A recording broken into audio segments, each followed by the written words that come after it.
Bismillahirrahmanirrahim.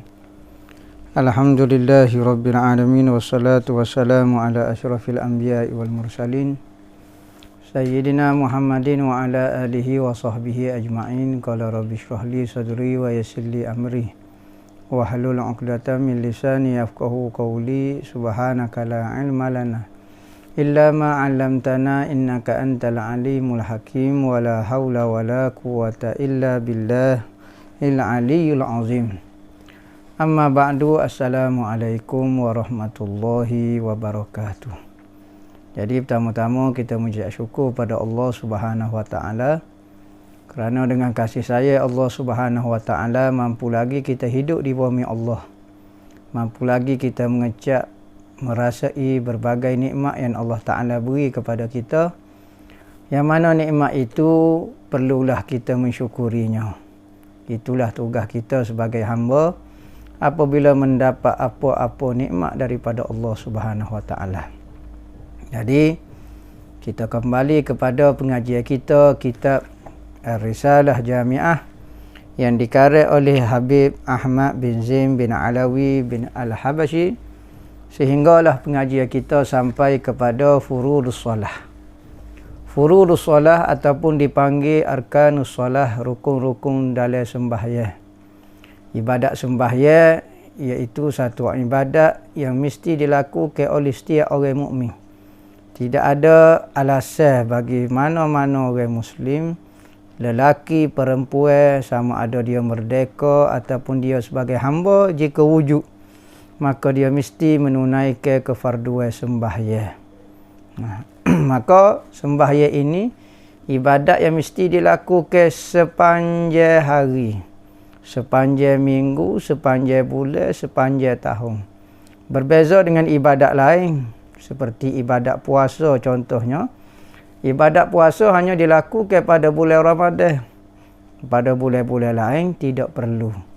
Begitu juga zakat. Zakat ini dilakukan di hujung tahun bagi orang yang memiliki harta yang cukup nisab dan haul dia, maka dilakukan setahun sekali.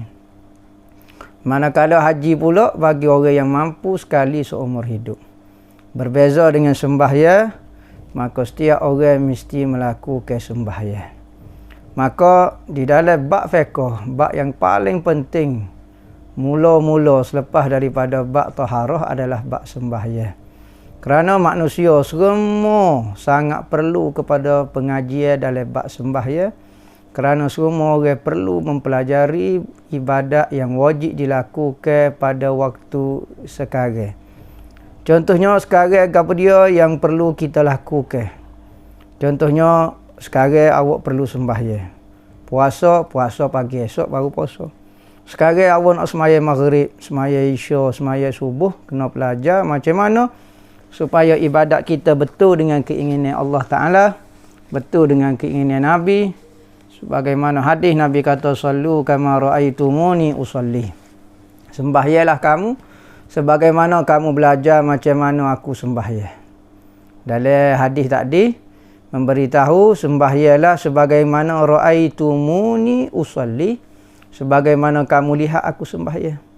Tetapi kita Ahlus Sunnah wal Jamaah, kita memegang makna hadis ini berdasarkan fahaman ulama. Ulama kata kalulah wajib sembahyang, kita kena sembahyang sebagaimana kita tengok Nabi sembahyang.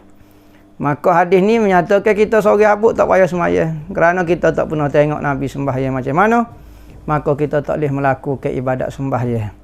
Berarti kita tidak wajib sembahyang kerana kita tidak tengok Nabi sembahyang. Tetapi pemahaman lagu ni salah. Sekalipun dengan makna bahasa Arab, ra'aitu itu adalah melihat aku sembahyang. Maka ulama mentakwilkan maksud melihat itu melihat dengan ilmu, yakni belajar. Benda yang kita belajar seolah-olah kita lihat. Misalnya, kita tak pernah pergi ke Mekah, tetapi kita belajar mengenai kehidupan orang Mekah. Lagu mana Kaabah, lagu mana Masjidil Haram. Maka seolah-olah tergambar di hadapan kita, seolah-olah kita lihat Kaabah itu. Maka ulama mentakwil ra'aitu melihat sini, melihat dengan ilmu, yakni belajar. Apabila kita belajar daripada ulama mengenai cara bersembahyang, maka sembahyang kita seolah-olah kita tengok Nabi berada di sembahyang di hadapan kita. Sebab kita belajar. Janganlah kita pegang hadis secara zahir. Kerana hadis secara zahir kadang-kadang bertentangan dengan surah Al-Quran. Begitu juga kadang-kadang ayat Al-Quran kalau kita pegang secara zahir menyebabkan percanggahan dengan ayat Quran yang lain. Hadis bercanggah. Sedangkan benda daripada sumber yang sama. Macam mana percanggahan dari sudut maklumat. Maka benda rukun sembahyang ini ulama berkhilaf dalam mazhab kita. Pendapat muktamad rukun sembahyang ini ada 13. Rukun sembahyang ini ada 13. Itu yang paling muktamad. Ada pendapat kata rukun sembahyang ini ada 17. Ada 17 rukun. Yakni saat ni 13 ditambah lagi 4 lagi, iaitu tamakninah pada rukun fi'li yang tidak ada bacaan wajib. Rukun fi'li di dalam sembahyang ada rukun fi'li ini. Apa maksud rukun fi'li? Iaitu rukun-rukun benda yang wajib dilakukan dengan perbuatan.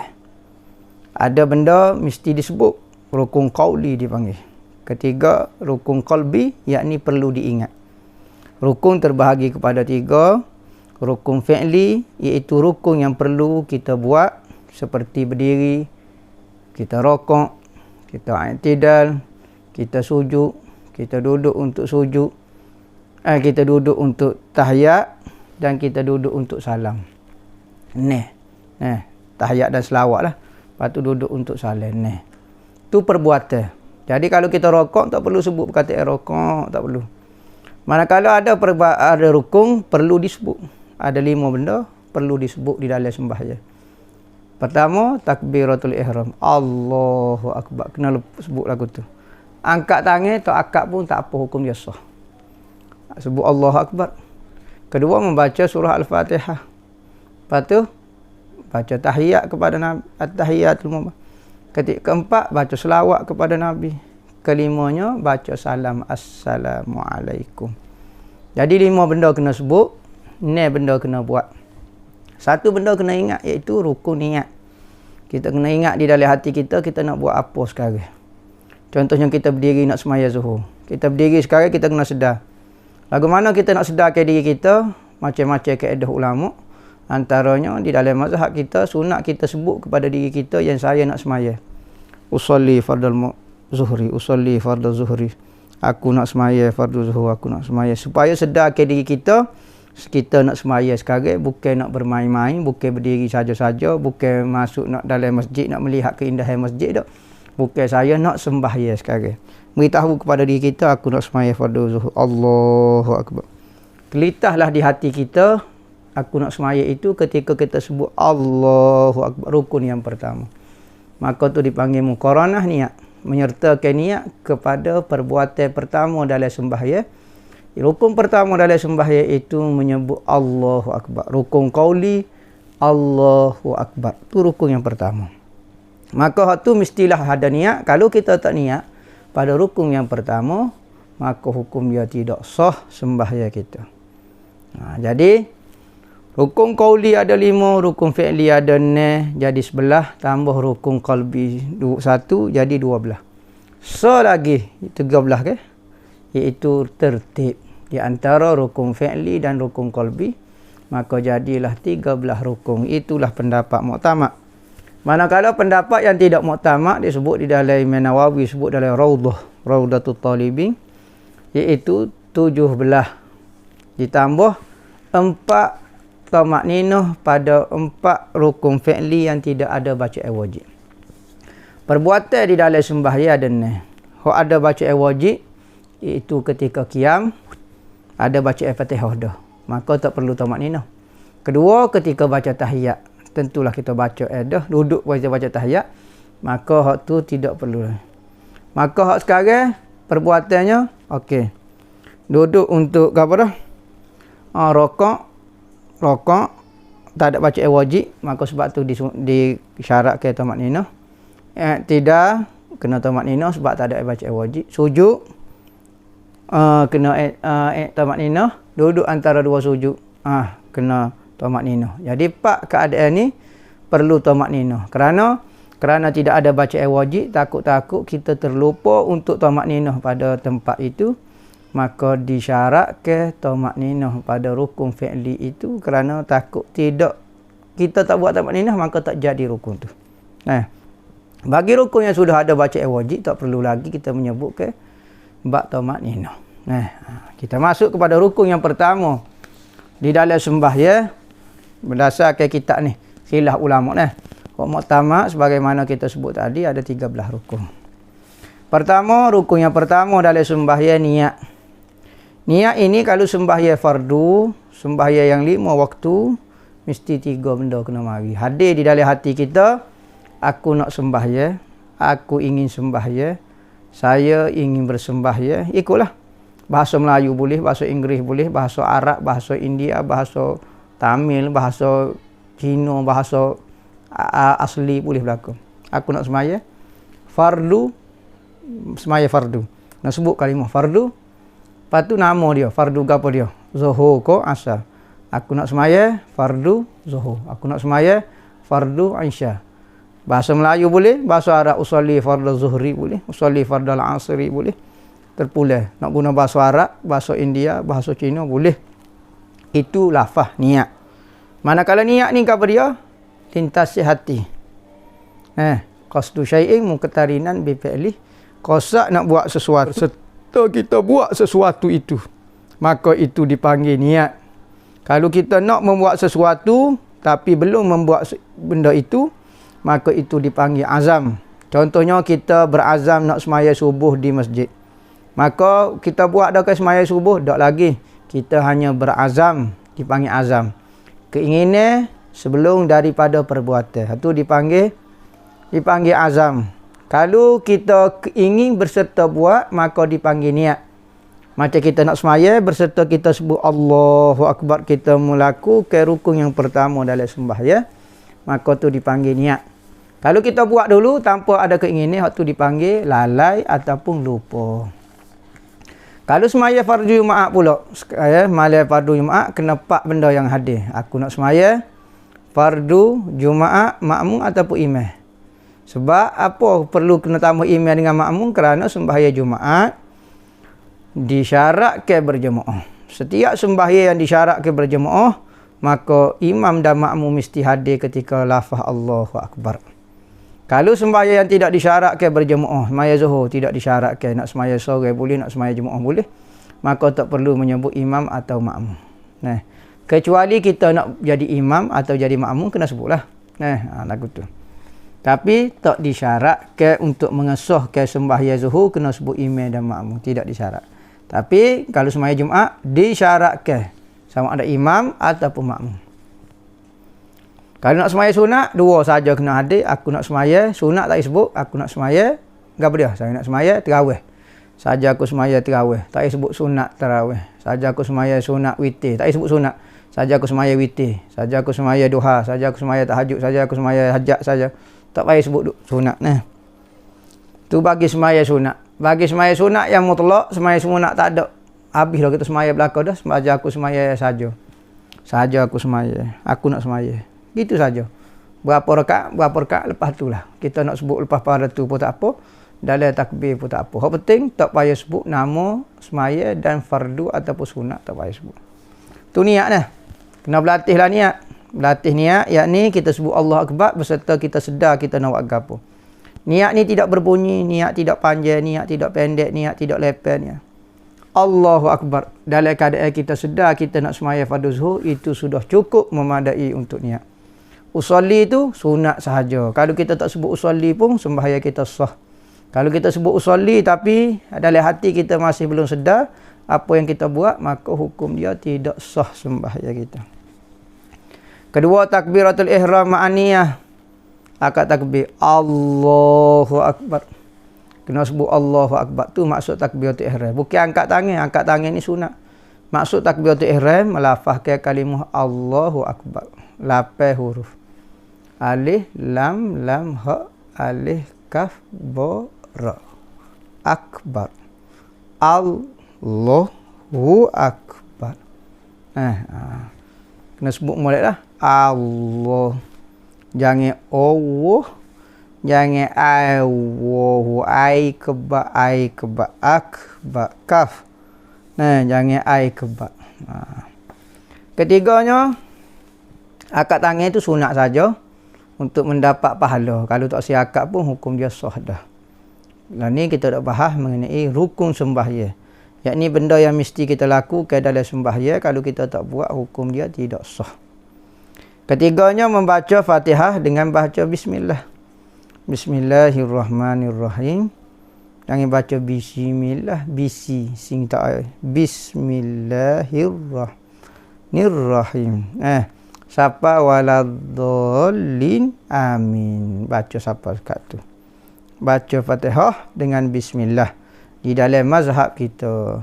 Mazhab lain, bismillah tak perlu dibaca kerana ayat surah Al-Fatihah bermula dengan alhamdulillah. Dalam mazhab kita bermula dengan bismillahirrahmanirrahim. Kalau tak si baca boleh. Ikut mazhab yang tak boleh baca. Maka siapa dia yang beriktikad bismillah itu salah satu daripada Fatihah. Maka kalau dia dengar imam dia tidak baca bismillah, berarti imam telah menguraikan bacaan Fatihah. Maka kita kena tegur sebelum bismillah ataupun subhanallah. Tak imam pun teringat baca bismillah. Maka kena ulang semula bismillah, batu. Kalau dia tak tegur juga, dia tak dengar juga, berarti dia taklid mazhab lain lah. Maka kita tak boleh beriman dengan dia. So orang itu sah beriman dengan mana-mana orang jika beriktikad sembahyang imam dia tidak sah. Bagi mazhab Syafi'i, kalau imam dia tak baca bismillah, maka iktikad makmum dia sembahyang imam dia tidak sah.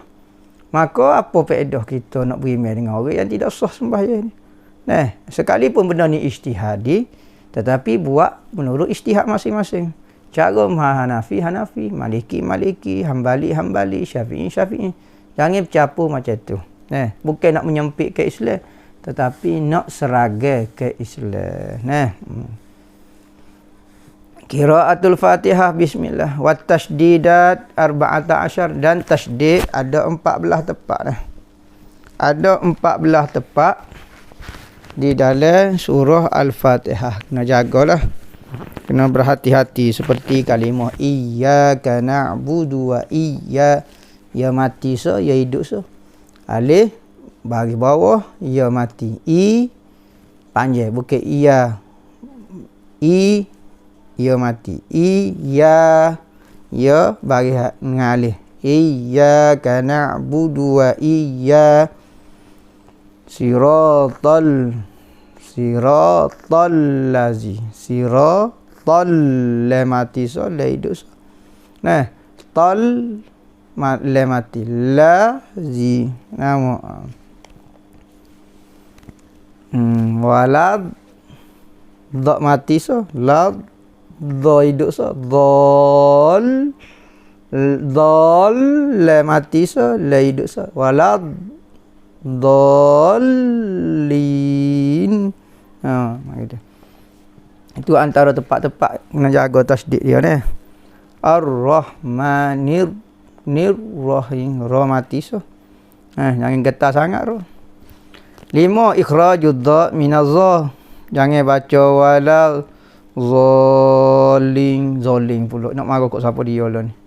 Dia kena baca walal zolin. Dha ini satu huruf yang Nabi Muhammad saja boleh baca dengan tepatnya. Sekalipun orang lain bangsa Arab, tetapi Nabi Muhammad paling tepat menuturkan kalimah dha.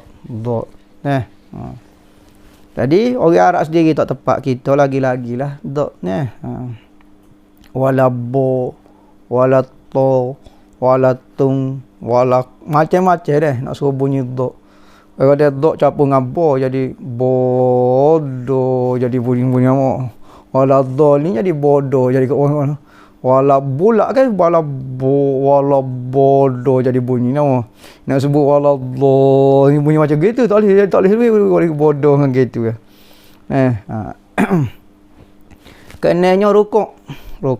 Keenamnya rokok. Rokok ini adalah kita merendahkan tubuh kita sehingga tapak tangan menyentuh kedua lutut. Standard tangannya. Kalau orang tangan panjang tak boleh nak kira lah. Kalau orang tangan pendek kau tak boleh nak kira. Standard tangannya akan menyentuh lutut. Dan tubuh kita akan jadi macam 90 darjah gitu. 90 darjah.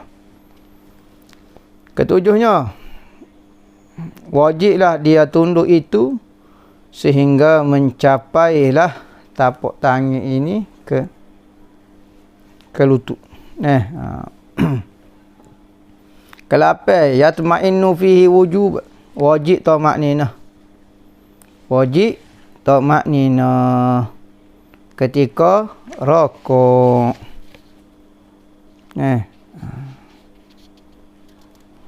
Sini sebut ada keliru dalam kitab ni. Saat ni rokok, rukun yang keempat. Rukun yang kelima, i'tidal. I'tidal beserta wajib tamakninah.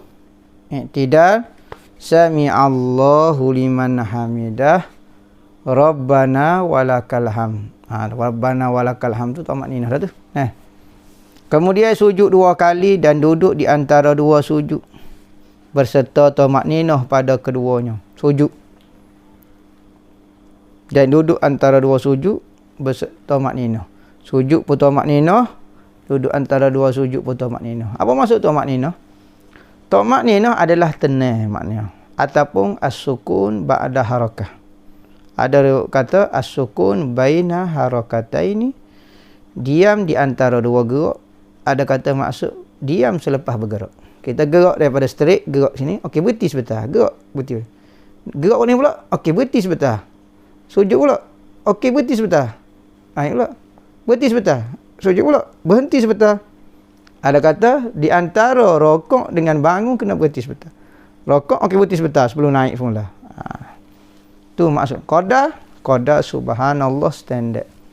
Subhanallah ini dalam 2 saat lah. Subhanallah.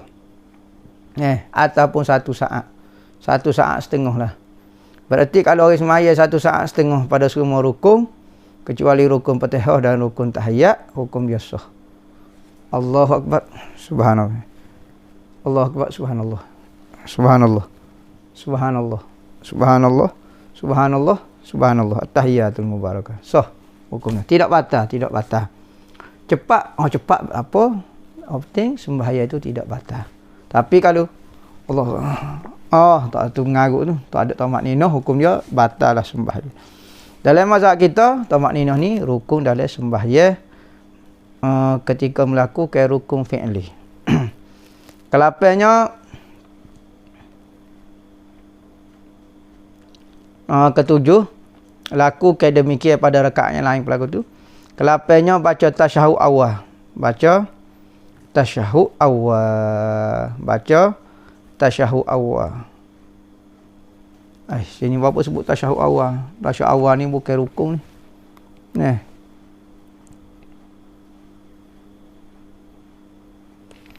Dia sebut dalam kitab ni. Kitab ni dia capur belakang. Rukun sembahyang dengan sunat sembahyang dia capur. Jadi rukun sembahyang seperti kita sebut tadi 13. Duduk tahiyat awal tidak menjadi rukun sembahyang. Tasyahud akhir barulah jadi rukun sembahyang. Tasyahud akhir ni at-tahiyatu lillah, salamun alayka ayyuhan nabiy wa rahmatullahi wa barakatuh.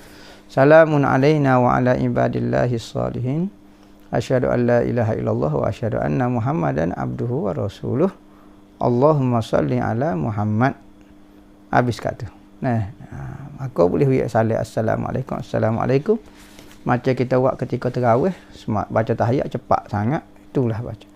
At-tahiyatul mubarakatus salawatut thayyibatu lillah, tu sunat. Al-mubarakah. At-tahiyat tu penting. At-tahiyat lillah lalu. At-tahiyatu lillah. Kalau at-tahiyatul mubarakatus salawatut thayyibatu, tu sunat aja . Selawat kepada Nabi.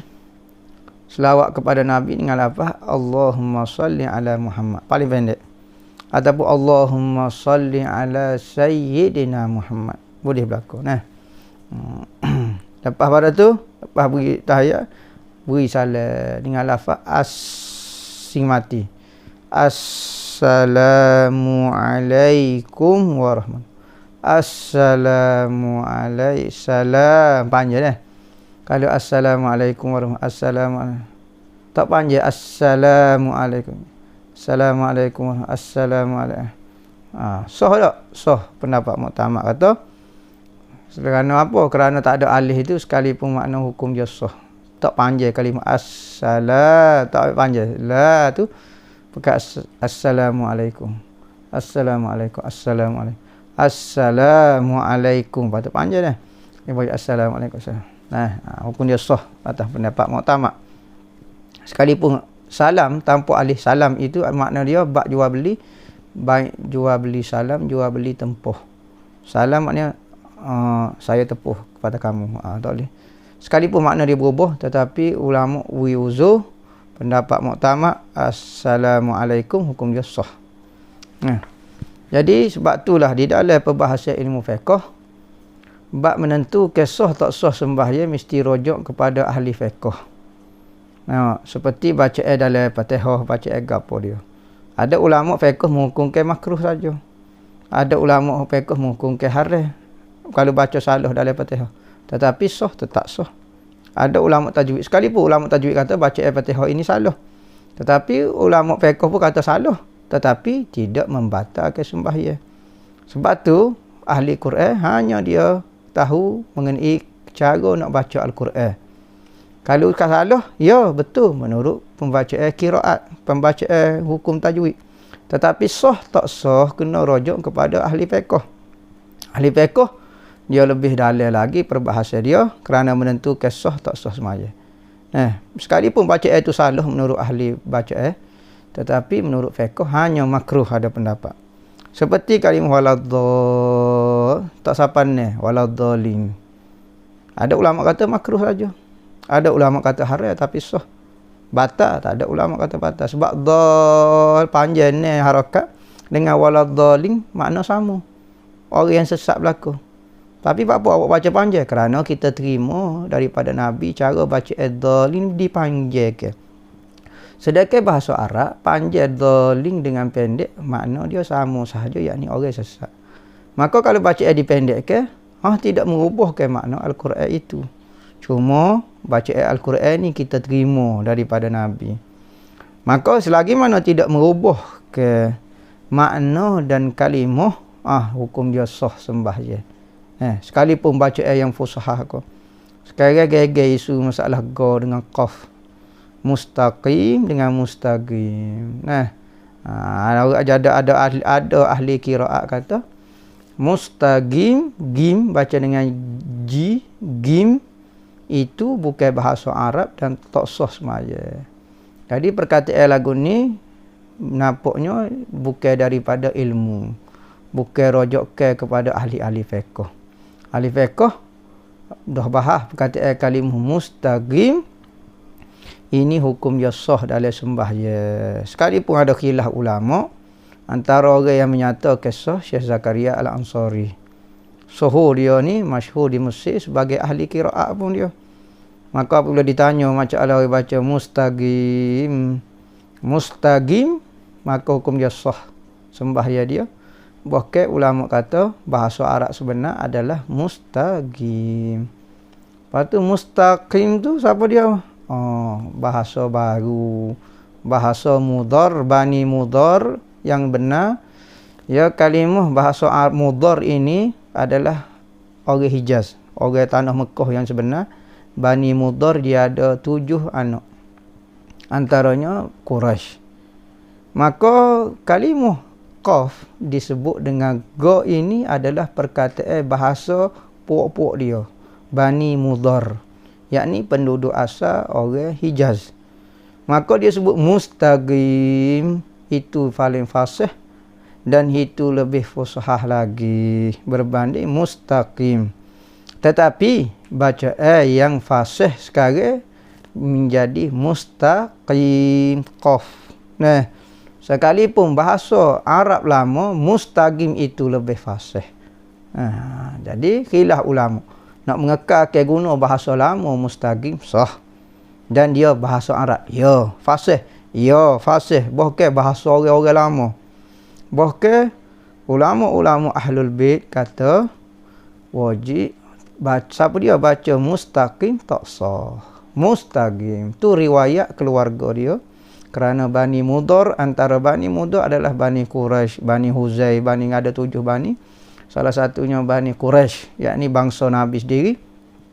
Kalau baca tak benar baca dengan qaf, ya kecek dengan ga. Bahkan kalau hamzah ya baca dengan ya. Nah, ya daim bukan daim hamzah. Katanya Sayyidina Ali, kalulah Rasulullah tak menyebut huruf hamzah, nescaya aku tidak akan bercakap dengan huruf hamzah. Daim. Jadi orang Arab lebih mengetahui, lebih memahami bahasa Arab. Mustaqim. Baca mustaqim pula tidak sah. Pula. Tu riwayat nah.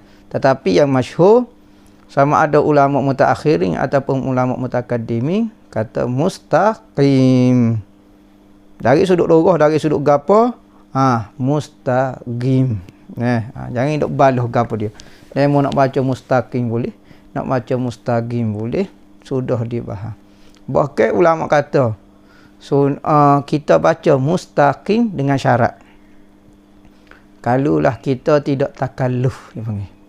Kita orang Arab duk biasa baca mustaqim, tiba-tiba siapa kat tu kat jadi duk gitu. Tujuan apa dia? Tujuan nak gapo-gapo, nak tujuan. Maka ulama kata makruh pula. Baca dengan lidah fasih kita mustaqim lah. Sebab apa? Sebab ulama kata sah pun. Benda khilaf. Dan sekurang-kurang assalamu alaikum.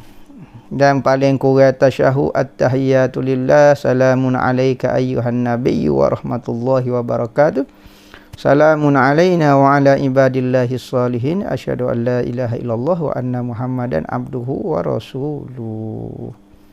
Paling kurang selawat Allahumma salli ala Muhammad. Mi mati so mi duk Muhammad. Kena pegang sikitlah, sebab mim itu wajib gunnah. Kalau ada tasydid mim ataupun nun, maka diwajibkan gitu.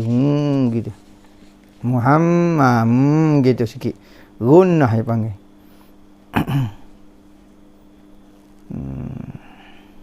Habis katulah.